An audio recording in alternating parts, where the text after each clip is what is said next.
Hey everyone, in this video I'll show you how to create an animated background in Figma. There are three main ways to do it: using interactive components, importing media files, or using motion plugins.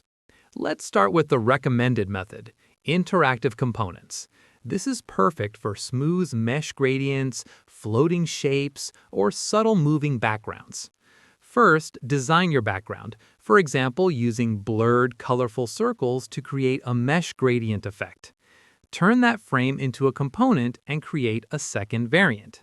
In the second variant, move the shapes around, adjust their colors, or rotate them slightly.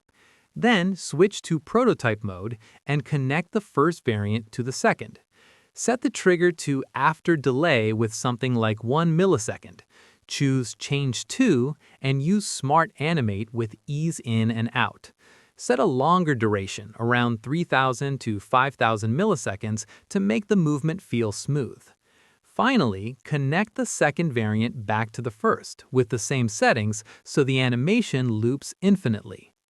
The second method is importing GIFs or videos. This is the easiest option if you already have an animation ready. You can simply drag and drop a GIF onto your canvas, and it will play in presentation mode.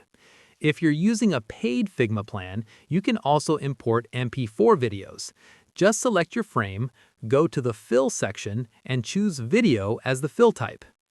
The third option is using motion plugins. In the Figma community, you'll find tools like Motion, which lets you animate using a timeline and export to GIF or MP4. Jitter is another powerful external tool that syncs with Figma to quickly animate layers. And Stardust is great for generating animated particle or galaxy-style backgrounds. And that's it. Whether you want a simple looping gradient or a complex animated scene, these three methods give you flexible ways to create animated backgrounds in Figma.